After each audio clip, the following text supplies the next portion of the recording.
The Nigerian Export Processing Zones Authority signed a memorandum of understanding with the Federal Inland Revenue Service for effective administration of taxes in free trade zones. The FIRS said the importance of the agreement was to foster greater collaboration between the two agencies and ensure the effective administration of taxes applicable in operations of zones under Nigerian Export Processing Zones Authority. Let's discuss this more, and partner, Christian Pedabo Professional Services, Mr. Fidelis Chuku, joins me via Zoom to continue this discussion. Thank you so much. It's good to have you on the program. Hi, Tolu. Good afternoon. Yes, it's good to have you on the other side today. When people talk about certain companies, of course, that are exempted from payment of tax in Nigeria, some of such companies are those operating in the special zones. Can you, in layman's language, explain what the special zones are and what they are called, why they are called special zones? All right, thank you. Yeah, special zones really are zones established within the country, but they are deemed to be operating outside the country because of the nature of the law establishing them. You know, these special zones are created just to foster economic development, specifically for increasing foreign direct investment to the country. However, this zone is available to both domestic and foreign investors. But the main reason for creating these zones really is to, like I said, to foster economic development in terms of bringing foreign investment, increase production, reduce unemployment. Currently in Nigeria, we have about 42 of such zones, even though some of them are currently not operational, right? But these zones were created since some of them since 1992, when the Nigeria Export Processing Zones Act was enacted, and the government created that zone to be able to encourage investors to invest. And they are called special because most of the rules that are applicable to other businesses in terms of incorporations, in terms of taxes, levies, and all that, they have special rules for these zones, just to ensure that we don't have all these sort of bottlenecks that are applied to other businesses, just to make it friendly and attract investors. So that's the main reason why they are called special zones, because other rules that apply to other businesses don't apply to companies that operate in those zones. And basically, they are just created just to operate, but they are seen as foreign companies, even though they operate within the boundaries of Nigeria. Interesting stuff. Well, from your explanation, are you saying that these companies in those special zones don't pay tax at all?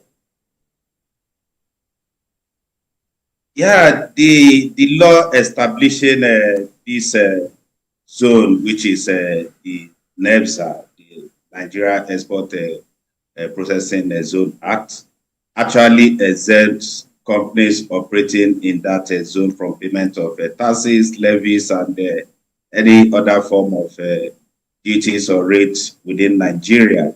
Right, in under section 8 of that act, it specifically stated that they are exempted from both federal, state, and other government taxes. So they don't pay tax on their income generated from activities that they are approved to carry on within that zone, right? When a company is registered in the zone, in that free trade zone, right, they register to carry on a particular business, and whatever income they generate from that business, they are not liable to pay tax on such income. However, there are other entities that operate within that zone. So we have two classes of entities within the zone. We have the approved enterprise, and of course, we have the unapproved enterprise.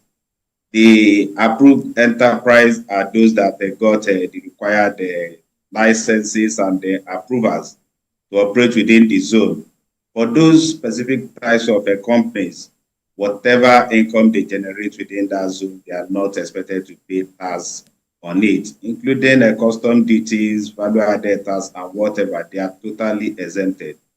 But for those that operate within the zone but classify as unapproved, those ones will need to pay tax on income generated, even though they still operate within the same zone. So, in a nutshell, approved entities are exempted from payment of tax on their income from the zone. Well, that speaks it out. Now, FRS recently signed an MOU with NEPZA, which is the regulator of these special zones. And of course, many believe that the aim of signing the MOU is to help FRS in achieving its ambitious targets for 2024. Now, what is the MOU about, in your explanation? Right. You know, I did mention that companies in these zones, that they are exempted from payment of tax and all other duties and all that. And because of that, companies in that zone in the past, they don't bother to, in terms of compliance obligations regarding to taxation in Nigeria, they are not bothered because they are exempted from tax. Right. And prior to 2021, companies in that zone, they are only the only reporting line they have really is to make returns and some other. They are answerable to just the authority. They are not expected to submit any returns to FIRS or whatever agency. And remember again, I did mention that the zone is called special because they are not expected to be bothered with all these regulatory compliance issue. But in 2021, the act establishing this zone, which is the NEPZA, section 18 of that act was amended. And further to that amendment, the companies in that zones were not required to submit tax returns to FIRS.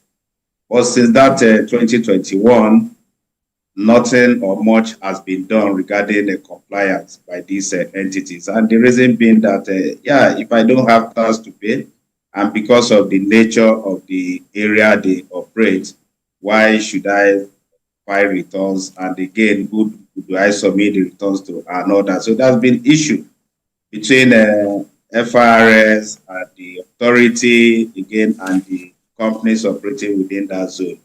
But in order just to ensure compliance by these entities, so FIRS and the authority recently now entered into a memorandum of understanding by coming up with specific guidelines on how to ensure that these companies in the zone comply with these compliance obligations are provided in all the relevant tax laws.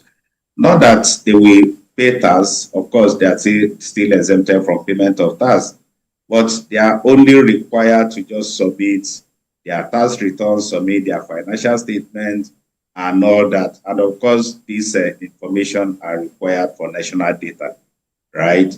And then the memorandum of understanding of the guideline issued by FIRS and the authority is just to provide the clarifications and guidelines as to the compliance obligations of these companies that are operating within that zone. So what they have done, or FIRS has done, the authority is to state that the authorities or the companies in that zone are required to submit tax returns, which is made up of their financial statement and the rest. And of course, the other thing that has happened now is that even though these companies are not expected to pay tax, they've not been appointed as agents of tax collection, right?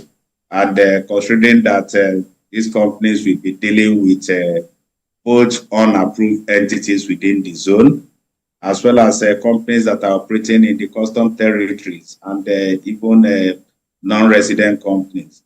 And those companies have tax obligations, right? So what FIRS and the authority has done now is to provide the guideline as to how the companies in the zone will now operate, which means even though you are not required to pay tax, they are expected to charge VAT when they supply goods to customers in the custom territory. And of course, when customers from the custom territory or non-resident service providers render service to these companies in the special zones, they are now expected to deduct withholding tax from payments made to those companies for their services. So that's basically what they have done. Of course, the guideline again, or the MOU between the two agencies, have not removed that tax incentive granted to these companies operating in that zone. They still enjoy the tax incentive, just that there is now an obligation on them to act as agent of tax collection, and of course to then make a submission to FIRS as regard their operation in that zone. So the companies will start to pay tax. I just want clarity on that. Not really. They are not expected to pay tax. Okay. Right? So long as the companies still hold a valid license to operate in that zone, they will still continue to enjoy exemption on their revenue from that zone. Finally, does this MOU have any implications for companies and investors in the special zone? Yeah, yes, it does. It does. Of course, when you are expected to comply with certain regulatory obligation, that then means that, of course, you need to do more work. You probably, by then, they need to get a desk in their office that will then manage their tax affairs, which means more work for them in terms of filing those returns. And of course, their agency role, since they have now been appointed to act as agent of tax collection, they are now expected to charge VAT, withholding, deduct withholding tax, and the rest.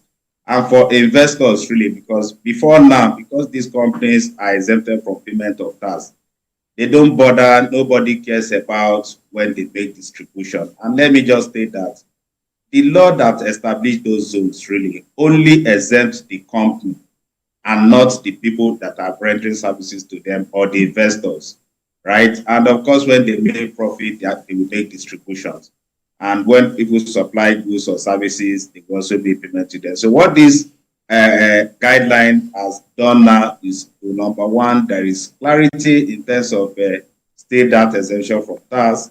But of course, for the investors, for instance, when the company is making distribution of dividend or they are paying interest on a loan, for the capital employed to operate in the zone.